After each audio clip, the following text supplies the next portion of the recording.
Donc, on va vous présenter la boussole sur l'échiquier de Xavier Parmentier, un très grand entraîneur qui est malheureusement décédé et qui a dit que il fallait savoir se diriger sur l'échiquier. Pour éviter de jouer n'importe quoi, il faut savoir si on doit jouer un jeu pour faire mat, un jeu pour faire dame, ou bien un jeu pour restreindre l'adversaire. Aujourd'hui, on va commencer donc le jeu pour faire échec et mat, mais on va vous présenter les 3 jeux avec des petits exercices simples. Et Mathis, là, sur ce premier exercice, va nous donner la solution. Donc, on joue pour quoi, là, Mathis? Là, on joue pour faire un échec et mat. Alors, quelle est la solution? Vous pouvez mettre sur pause si vous voulez chercher la solution globale. Vas-y, tu peux y aller, Mathis. Comment on va faire échec et mat dans cette partie? Le but, c'est De, pour faire de faire mat. échec et mat. Oui, le but, c'est faire échec et mat, mais d'abord, faut imaginer la position de la fin finale du Mhm, mat. mhm. Il faudrait, là, par exemple, on voit que le coin H8 est une case noire, Ouais. comme notre fou. On voit aussi qu'on a un pion en G2 Mhm, qui pourra nous servir à restreindre les cases du roi et pour mettre les noirs en zigzag. mhm. Voilà, j'ai tout dit, je crois. Je dis le premier coup. Ouais, vas-y, tu dis tous les coups. Ok. Alors, fou F1, F2. Tu peux bouger les pièces, c'est toi qui les bouges. Ça, c'est pas plus simple. Fou F2. Ouais. Une seule case pour le roi. Voilà. Il est obligé de monter. Ouais. Après, on va pousser G4 G4. Une seule case pour pour le roi, de nouveau. faire monter. Du coup, là, on va mettre le roi en F6. Voilà, on va faire un mur tout autour du roi, là, je crois, hein. Et là, ils ont deux possibilités, mais une moins bonne que l'autre.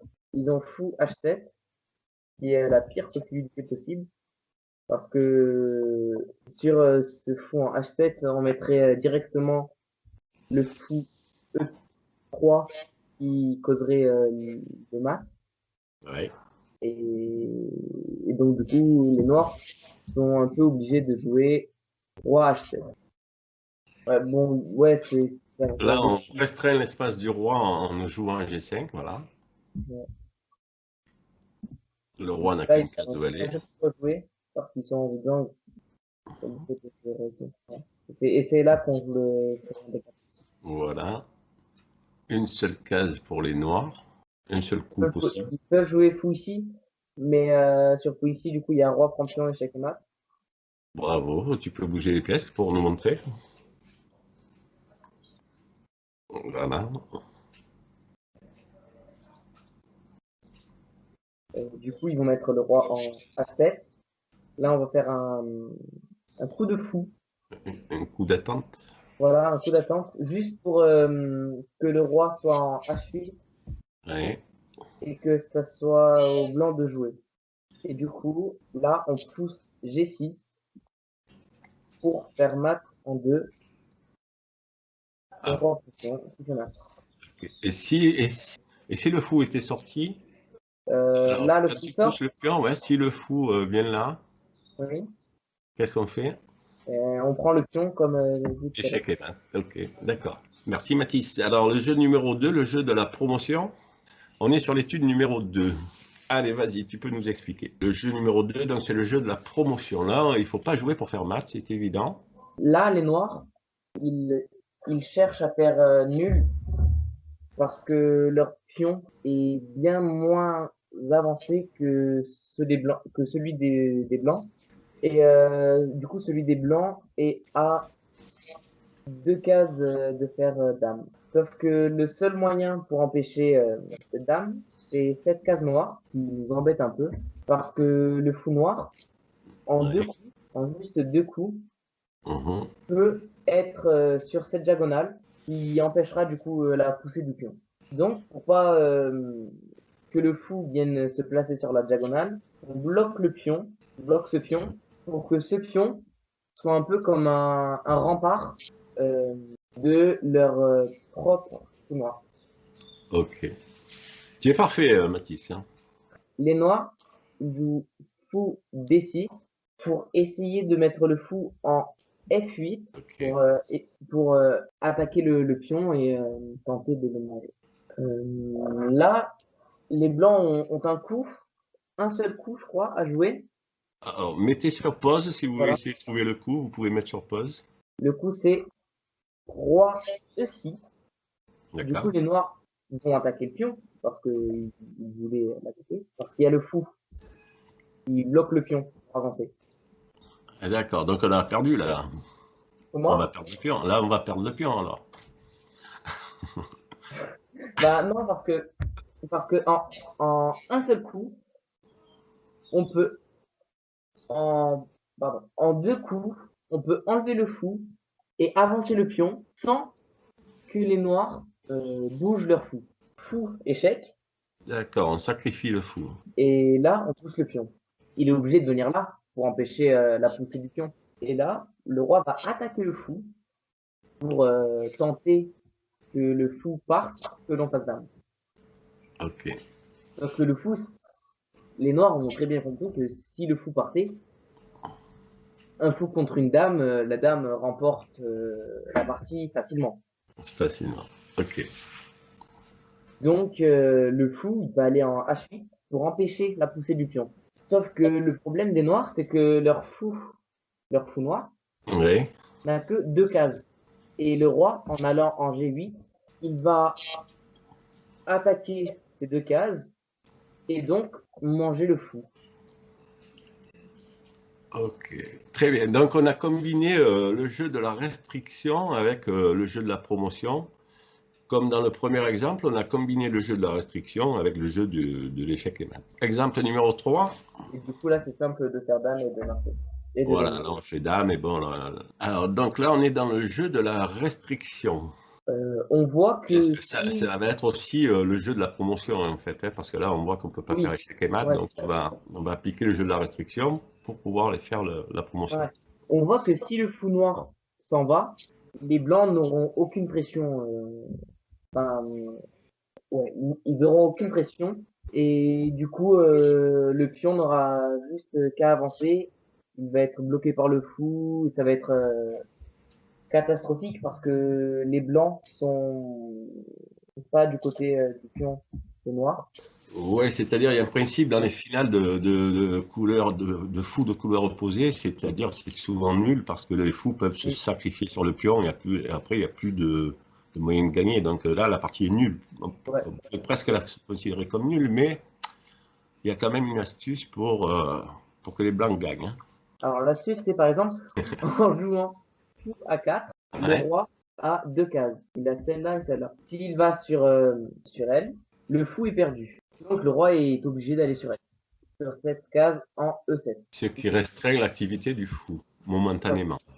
Le D'accord. fou n'a plus cette diagonale. Il a Mhm. cette diagonale, il a une seule case. On peut voir qu'il n'a qu'une seule case. Oui. Donc, pour l'empêcher d'aller à cette case, on pousse le pion en G5. Du coup, le roi noir, il n'a pas de case parce qu'il est obligé de rester collé au fou. Et le fou n'a lui aussi pas de case. Du coup, les noirs sont en zigzag. Ils sont obligés de jouer tout le 5. Le fou blanc va aller en C2 pour empêcher la poussée du pion. Sauf que les noirs, ils sont pas bêtes, ils veulent faire sortir leur fou.